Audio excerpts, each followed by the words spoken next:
Okay, hello students and welcome to lesson 4.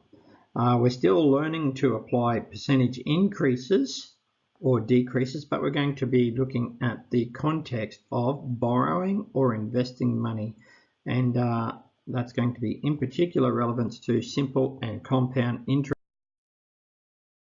So when you borrow or invest money, there are two ways to calculate interest, or two main ways I should say.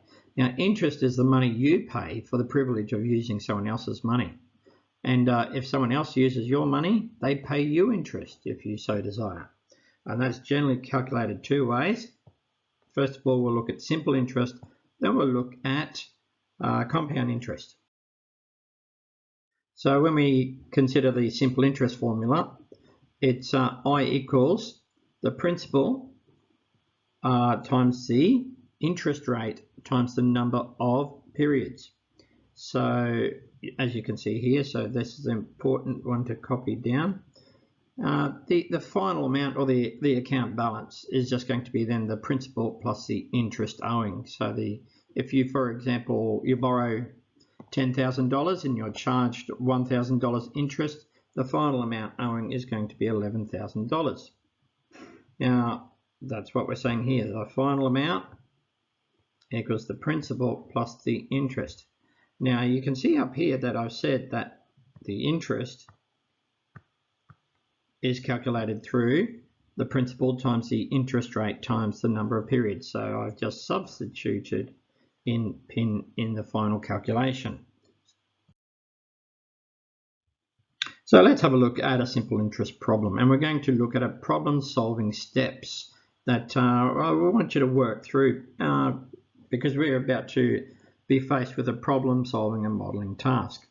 So when we look at problem solving and mathematical modeling, there's going to be 4 steps. The first one is to formulate, and that means designing a plan to solve your problem and translating the written words, so the stuff from the real world, we want you to transfer that into mathematical world. So you're translating words, for example, into mathematical symbols. Then we want you to be able to solve, and that's going to be able to select and apply mathematical procedures. You should be able to identify the variables, so the knowns, the unknowns, and what the question's asking for example. Then you'll need to evaluate and verify, so how reasonable is your solution and how reasonable is your process. You may have to change your process if you come across some errors along the way, or if it doesn't make sense, for example. And then finally, you'll need to communicate, and you should communicate your solutions clearly and concisely and in context. For example, if we're asking for dollars and cents, don't give me many decimal places. You'll just need to give me 2 decimal places for the cents value. And then tell me about the limitations of the model and the solution. So if we have a look at problem 1, Anita Dollar, she invests $12,000 at simple interest rate of 9.5% per annum for 5 years. So the cognitive verb is going to be calculate. You might see the word determine, and determine in math sense is to calculate in this case.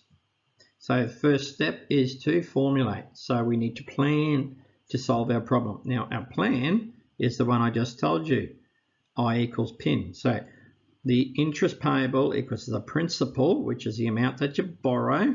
So this is this 12,000 here, times, so we'll identify that, we'll put a capital P there.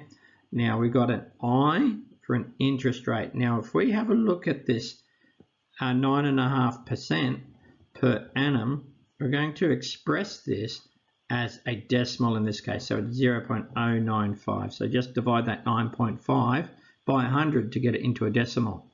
And then we've got N here, so that's the number of compounding, number of time periods, I should say. So here's our plan. Now we need to translate that into mathematical symbology. So what we do is we just list our knowns. The P for principal equals $12,000. I for interest equals 9.5% per annum, and the number of time periods is 5 years. And the question is asking you, what is the interest payable? So I've just put I equals, and I've underlined that just to say, well, I need to fill that in later. So step 2 is to solve. So you're going to select the units in the plan and substitute into your plan or your formula and then apply it. So we can do that. So we've got P, which is 12,000 times I, here's our 9.5%. I've converted it to a decimal and we've multiplied it by 5 time periods. In this case, it's 5 years. So the interest owing is $5,700. Now, you'll need to do some checks. And so a quick and easy check for this one is what is the amount of interest owing in comparison to the principal? Generally, that should be a fair bit less. And in this case here, it's about half of what is actually owing, is what Nita has invested, sorry. So that makes sense to me that that's all right. So we just now need to communicate and just say Anita Dollar has then earned interest of $5,700. Now you could reflect on that further and say that the balance owing is $12,000 and plus $5,700. So the account balance is $17,700. So let's continue with our lady called Anita Dollar. So Anita Dollar, she reinvests her $17,700 at a simple interest rate of 12.5% for 18 months. And I'm going to ask you to determine the balance earned after that time, for example. So remember, we need our plans and we need to identify these words and put them into a mathematical context. So let's identify the variables. So our $17,700, well, that's got to be the principal because that's the amount she's investing. If she was borrowing, that would be the P as well, just at the reverse context. Now this one, it's a percentage, so that's an interest rate. But remember, we've got to think about that as a decimal when we put it into our plan. And then here's an interesting one. I've said 18 months. So we've got to remember that that is our time period. Now the question is asking you to determine the balance. So the account balance, that's A equals, oh, we don't know. So when we write them down, we just list, well, principal equals 17,700. Interest is 12.5% per annum. Now our time period is 1.5 years. So remember, 18 months divided by 12 months. So we all know that 18 months is 1.5 years. So I've given you a fairly simple fraction there to work with to start off with. And we need to work out the interest before we work out the account balance. So to solve this, we just need to select those units in the plan. We need to substitute, and then we'll apply it, first of all, to I equals PIN. So we're doing that here, the principal times the interest rate times the time period, and that will give you an interest of $3,318.75.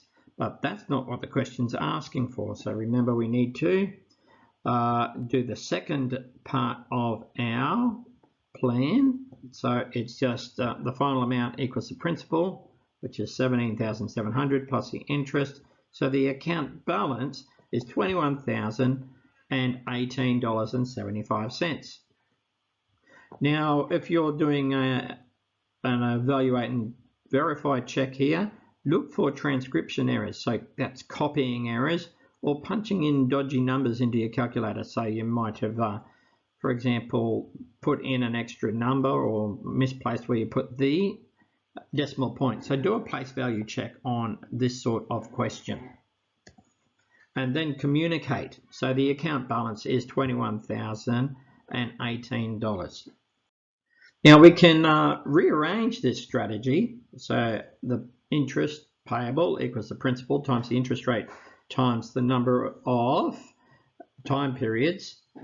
And you can do that through your algebraic strategy. So remember, if we have I equals PIN, if we want to find N, for example, we just need to bring the other stuff onto the other side of the equal sign. To do that, we need to do the inverse or opposite operation. So we can see that it's principal times interest rate times number of time periods. So instead of times, we're going to be dividing, and we just rewrite that then as I over the principal times interest rate should give you the number of time periods, for example. And so let's have a look at the next example in context. So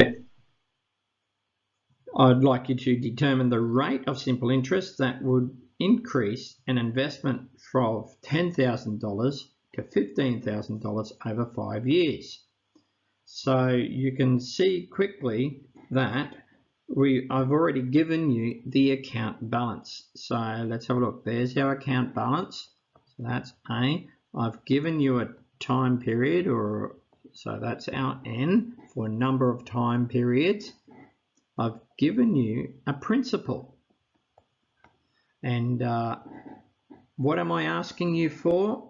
Now look at the question, because you should be able to guess it from here. Determine the rate. So let's see here, determine the rate. So I am asking you to find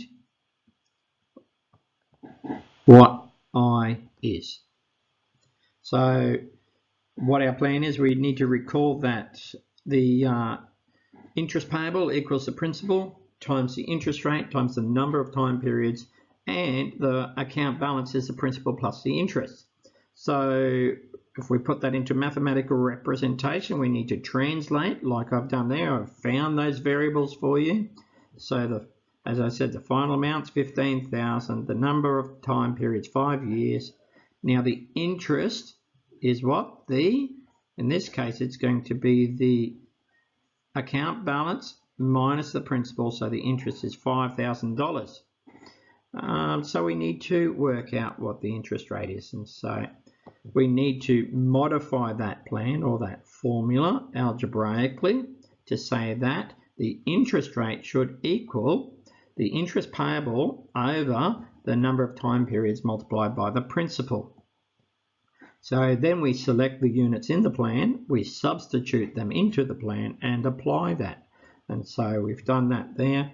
Here's our interest payable multiplied by the number of time periods multiplied by the principal. Now that will give you a decimal of 0.1, and then you can convert that to 10% by multiplying that by 100 over 1. So when we do a evaluation check here, look for transcription errors again. If you're unsure, you can put that into the formula I equals PIN, your new one, and see if you get the same answer. And that's what we call a mathematical proof then. And then you can communicate the rate of simple interest required is 10% per annum. Now remember to be careful about this per annum. Some sneaky companies will give you an interest rate which is monthly. So for example, if they charge you 10% per month, you would be owing 120% per annum. So that's always something important to look out for. Now, compound interest is defined as the principle on which interest is calculated by increasing or by adding or reinvesting the interest at the end of each interest period during a term. So essentially we say it's interest on interest. Now there's two ways of calculating the compound interest. So the first way is the reapplication or a reiteration of the simple interest formula, or using the compound interest formula. So if we have a look at this one, determine the final balance of $5,000 investment at a rate of 8% after 5 years. So what do we need to know? We can see that we've got a principal, we've got an interest rate, and this is interesting.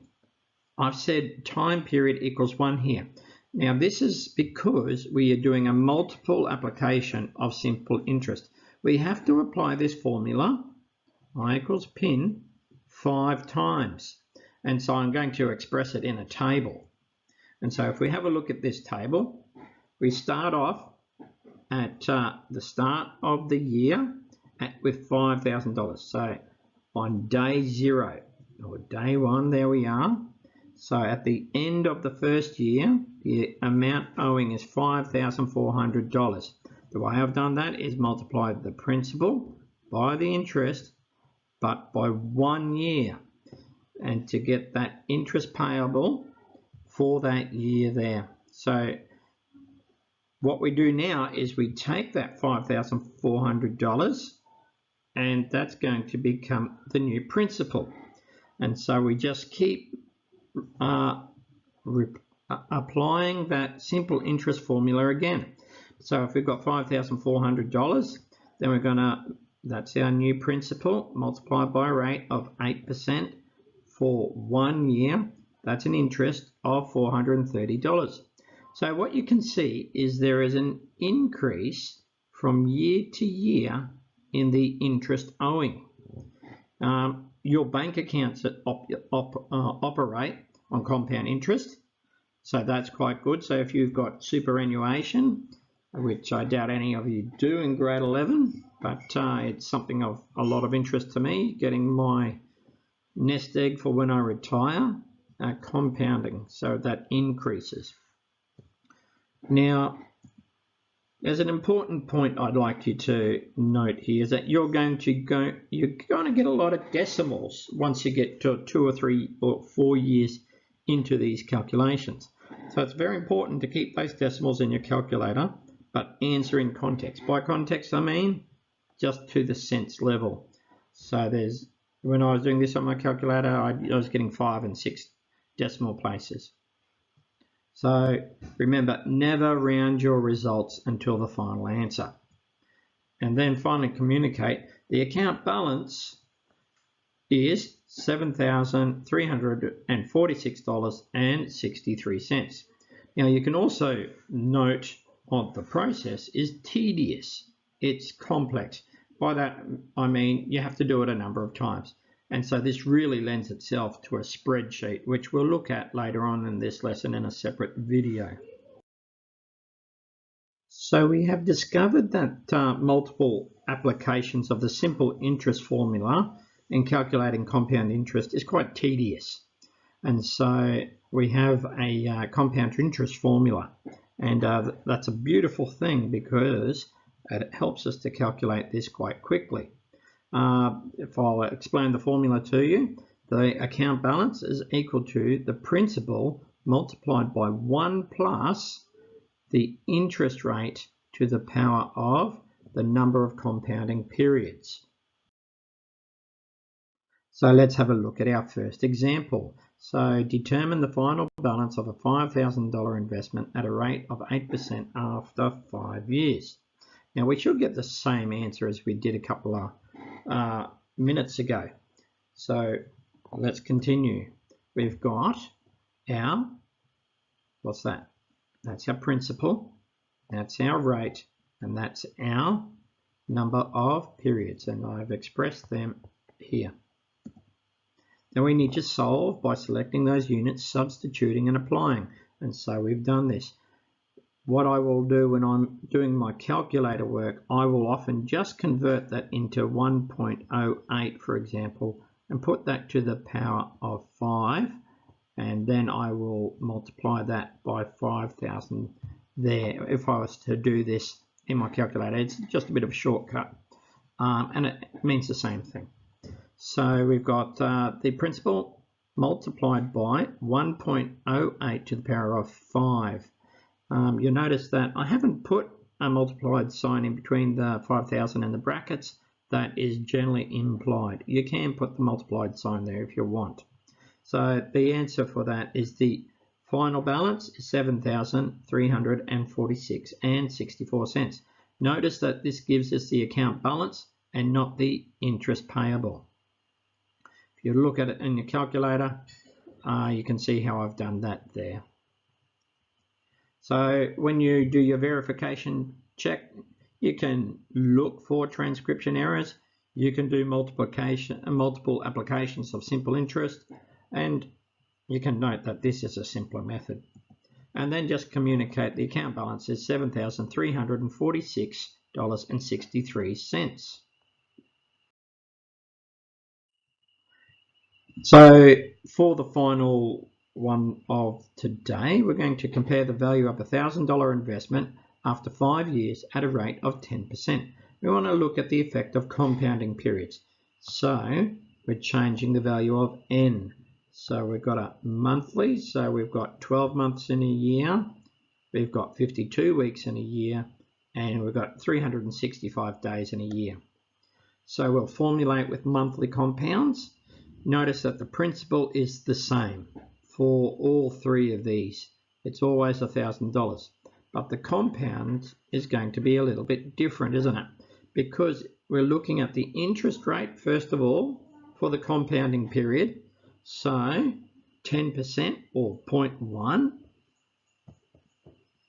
divided by 12 months will give you 0.00833. Now, the number of time periods is monthly, and there are 12 months in a year, and you're doing it for 5 years, so you've got 60 compounding periods. So we substitute that into a formula, 1,000 multiplied by 1 plus 0.00833 to the power of 60, and that should give you $1,644.98. If we were to do it with weekly compounds, we're getting 52 weeks in a year, so we need to get that interest rate of 0.1 per annum, divide it by 52 to get a weekly rate. We also need to convert the number of compounding periods. So we've got 5 years multiplied by 52 weeks. That gives us 260 compounding periods. Then we can solve by substituting into the formula. And you can see we've got the power of 260 here, but this number is smaller. So this will change the answer slightly. It should be generally a little bit bigger.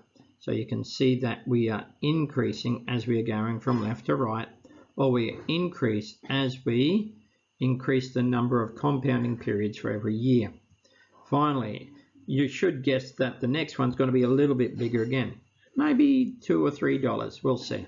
So we've got now daily compounds, so we've got quite a small decimal for rate, but we've got quite a large number of compounding periods per year. We substitute that into the formula or our plan, and you can see that's getting quite annoying, the number of numbers we're putting in, and to the power of 1,825, and we will get $1,648.60. So I'm just going to skip step 3 and communicate that the smaller the compounding period, the greater the account balance at the end. And stay tuned for a lesson on doing this through spreadsheets soon.